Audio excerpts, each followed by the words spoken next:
torches have been lit. Gondor calls for aid. More Lord of the Rings movies. Well, it became official. We heard a little while ago that Warner Brothers had signed, sometime in 2023, that Warner Brothers had signed a deal to be able to produce more Lord of the Rings films.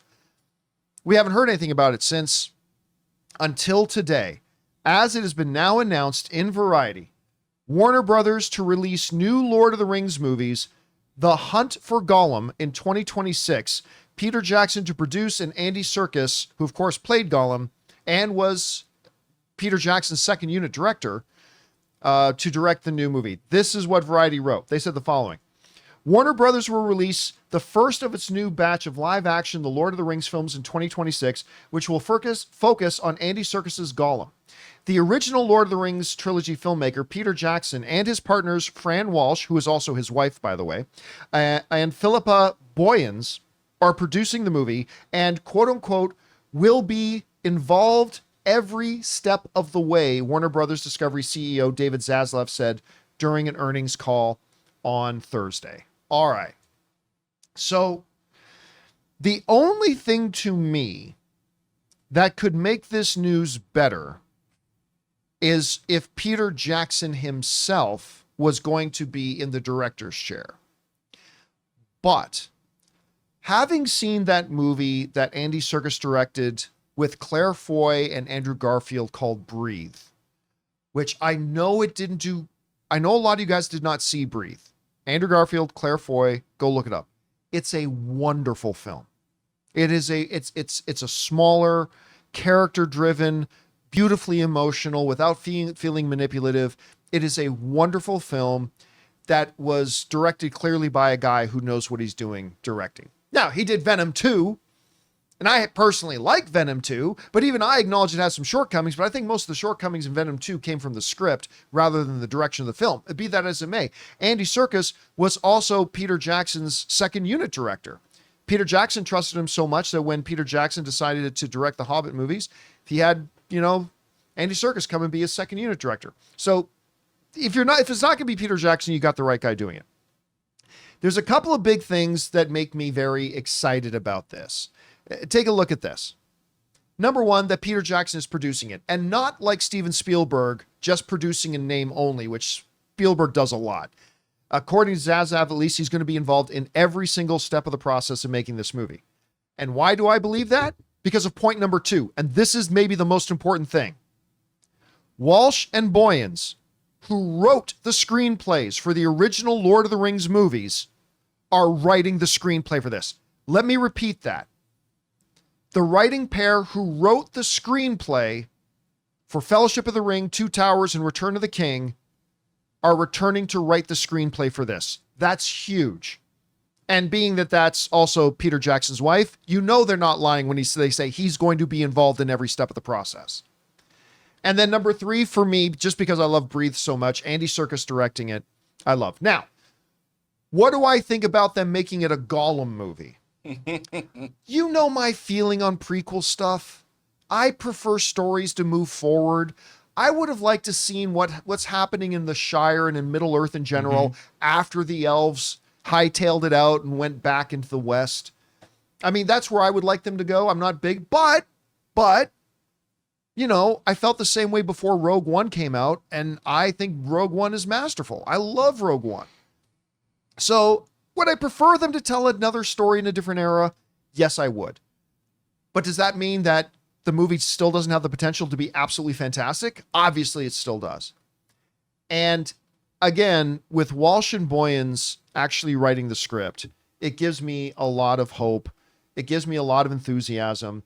And I'm excited to see where they go with it. And listen, as great as Caesar is, and as great as Thanos is, Gollum is the single most groundbreaking, greatest CGI character ever. And so let's see what they do with it. I'm actually quite excited about this. Anyway, Jeff, you heard this news. Surprised, not surprised? What stands out to you? Not surprised at all. I mean, this is an inevitability, right? You can't just have Lord of the Rings chilling on the shelf or whatever feature-wise. Yeah, great to see Walsh and Boyens back. I think that is reassuring for fans. But they're co-writing the script, right, with Phoebe Gittins and someone by the name of Artie Papagiorgio, which is the greatest name. Wow. The greatest, I mean, he should have been a professional wrestler. Oh no, here comes Papa Giorgio. Lord of the Rings by Artie Papagiorgio.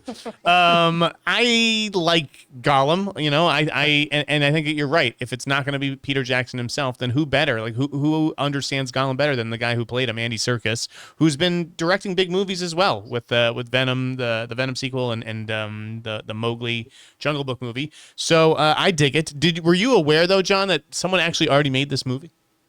I did not.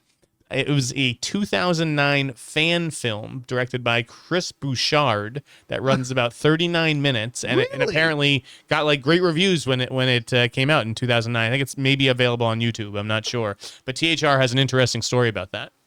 That's interesting. I did not know that. Papa Giorgio, somebody's saying in the live chat, this sounds like a pizza place, which is true. It kind of does. I love it. Now, I've already seen some people in live chat saying, wait a minute, so what's the relationship between this and Rings of Power? None. There isn't any, yeah. Yeah, there's no relationship between them. Amazon is doing Rings of Power. It's its own thing. This is going to be completely different and separate from Rings of Power, and it's not going to have anything that connects them. They might have some of the same characters. Elrond may pop up and whatever, but it's not the same Elrond as the one in Rings of Power. Now, I've also seen a lot of people, not just in our live chat, but also online, saying, why aren't they doing the Silmarillion? Well, how do you shoot that? Yeah, listen, guys, listen. I've been saying this for 20 years.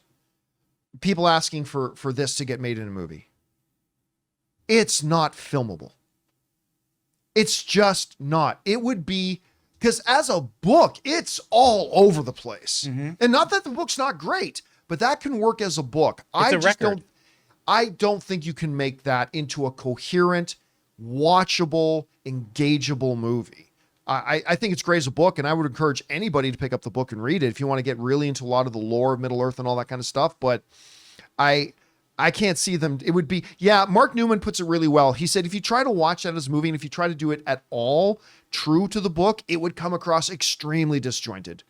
I could see it as like animated vignettes. I could see that too. That might be the better medium for it. I don't know if I need to see existence be sung into form, but now, I've also seen a number of people say, well, wait a minute, there's that Gollum video game. Yep. That was really not well received. 2023's worst game. Yeah, and it was not well received and did not sell well. Could that hurt this? Listen to me. If I go out onto the street right now and stop 100 people in the street and ask them, have you played the Gollum video game? 98 of them are going to say they never even heard of it. So it's really a non-issue. That's a non-issue. However good or bad you think the Gollum game is, I don't think he's going to have any issues on this. Guys, we want to thank a sponsor of today's video, BetterHelp. Listen, we all carry around different stressors, big and small. When we keep them bottled up, it can start to affect us negatively. Therapy is a safe space to get things off your chest and to figure out how to work through whatever is weighing on you. I've said for a long time, it's time for us to start prioritizing mental health as much as we prioritize physical health. We encourage each other when we go to the gym to take care of ourselves physically. Well, it's time we start encouraging each other to take care of ourselves mentally as well. So if you're thinking about taking that step and prioritizing your mental health, give BetterHelp a try. It's entirely online, designed to be convenient, flexible, and suited to your schedule. All you have to do is fill out a brief questionnaire to get matched with a licensed therapist and switch therapists anytime for no additional charge. So get it off your chest with BetterHelp. Visit betterhelp.com/Campea today and get 10% off your first month. That's BetterHelp, HELP.com/Campea. But let me ask you, Jeff, what do you think about the decision, though, to go to Gollum? Like, what do you think about the decision to make the movie based and surrounding Gollum? I mean, clearly Walsh and Boyens must have a good idea, but I don't know. What do you think? I mean, again, I don't know my Tolkien, so I don't know the other corners of this universe that it could go. But I always liked Gollum. To me, he's kind of the signature character of that franchise, and it makes sense that they would want to sort of give him another adventure. Right. So yeah, that's just what I think. But again, I'm not a huge Lord of the Rings guy. I did like the trilogy though, but like Hobbit, I didn't go down that path. Yeah, I mean, The Hobbit for me, I mean, there was so much happened with The Hobbit. Like, number one, it was supposed to be 2 movies, and Guillermo del Toro was supposed to direct. And then they got so far down the road in pre-production, and then Guillermo del Toro had to leave. So Peter Jackson didn't have much choice but to step in and direct it himself. And then all of a sudden there was a mandate, I guess, to split it into 3 movies. I'll never understand this. Lord of the Rings are 3 big ass books, and each book got 1 movie. The Hobbit is basically a pamphlet. It's a short, I read it. It was the first book I read as a kid. It's a little book. And they took that little book, spread it into 3 movies. Giant Lord of the Rings books, 1 movie. Little tiny Hobbit book. So, I mean, a lot of things went wrong with that. I still like The Hobbit. It just was clearly not nearly as good as The Lord of the Rings. So let me ask all 3 of you guys this, though. You know, we all engage with other fellow movie fans and stuff like that. Is there, especially after the disappointment of Rings of Power, a show I didn't hate, but I was disappointed by, is there still a hunger for Lord of the Rings? Because remember, since the great Lord of the Rings trilogy, which some people think is the greatest trilogy of all time, not me, that's Star Wars, but a close second would be Lord of the Rings. We've had The Hobbit, which, again, regardless of how you feel about The Hobbit, I think everybody agrees it was a step down from The Lord of the Rings. And we've had Rings of Power. Do you think there is still a passionate audience that wants to see more Lord of the Rings content? Ray, what do you think? Well, first of all, I never really cared for Gollum. What I liked about the Lord of the Rings films was the team, like the group of the Fellowship. Yeah. Yes, and like I'm always ready for a swords and shield movie. Like I can never get enough of those, especially if done right and the scale is huge, like the trilogy was. Like I'm ready for this. It's just like who they're hunting for never interests me. I don't know why. Like they could hunt for anything else. I don't really care for that character. I'm sorry, Mr. Serkis, but yeah. Jonathan, you think people still want to see Lord of the Rings stuff? I do, and I think that it's somewhat exciting that we're dropping into this similar age that we're all kind of familiar with, and most people would say is their favorite time period of this lore. I think this is going to be. It would have to be somewhat of a smaller scale movie, I think. It's just, I don't know. I think on the surface, we're like, okay, the hunt for Gollum. That sounds boring. We don't even know how that story is going to flesh out. It could be really exciting. We just don't know. It's not just about the hunt for Gollum. It's the characters involved. It's what's at stake.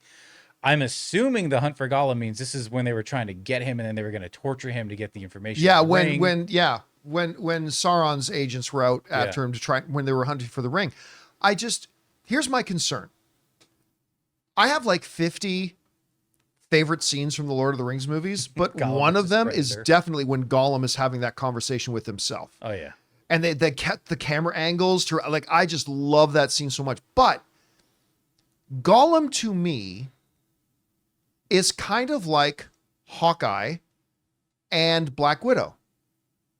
Great characters that work best when they're not the primary character. When they are a part of an ensemble, they shine. Totally shine. And to me, that's what Gollum is. Gollum is an amazing piece to an overall tapestry of a movie. I don't know if Gollum is your main character and if that'll work. So I see somebody in the live chat saying, well, what about Caesar? I mean, it's kind of like I guess, but I think Caesar's a little bit more of a front and center character. So I don't know. I think that's totally fair. I think that you could look at Gollum as like, oh, he's great in short doses, but could I spend a whole movie with him? Like that's a lot with that voice and everything. So I think it's totally fair to question. But again, if it's the hunt for Smeagol, then I suppose he'll be on the run or something, and half the movie will be, people searching for him. Right. And so he's really only in it for kind of half, By the way, Nerd of the Rings in the live chat points out, I honestly wonder if Gollum will not even be the main character. The story could easily be an Aragorn story. That's true. Then you get a younger actor. Do you go out and get Vigo back? Or You know what I actually see this? I know what this is. This is going to be Lord of the Rings take on 48 hours. Okay, Gollum, we got you out of Sauron's fortress, but we only got 2 days. You got to go track down this Bilbo guy you're talking about. Just get a Nick Nolte-esque character, and you're good. And it'll be Tom Bombadil. Yeah. Tom Bombadil and and Gollum on a 48 hours Yeah. jaunt. You know, There you that- go. Yeah, John- Gollum's gonna be like Roxanne. That's a how you put it to us. If Lord of the Rings will still be relevant, like when this comes out, like Right. to the general audience, I really don't know, to be honest. Like the new the generation now is like, I think, so finicky about what they go to the movies for and what they don't. I don't have no sense of anything right now when it comes to box office or what's gonna make. All right, I love what Mark Newman is suggesting. Saying, okay, so whoever is making a buddy thing between Gollum and another character, whatever your character is, have it be played by Gary Busey. Well, Gollum, I'm down. I'm totally down for that. Let's go. Anyway, guys, question is for you. What do you think about this news? Personally, I'm thrilled. I cannot wait for this. Maybe not everybody will feel the same. I think there are several really good reasons to be optimistic about this, but however you feel about it, jump down into the comment section below and let us know your thoughts. Hey guys, thanks so much for watching this video. Make sure you like the video, leave a comment, and subscribe to our channel. And don't forget, we have a daily podcast called the John Campea Show podcast, available on Apple Podcasts, Spotify, or your favorite podcasting app of choice. Go and subscribe to it today so it'll be there when you need it.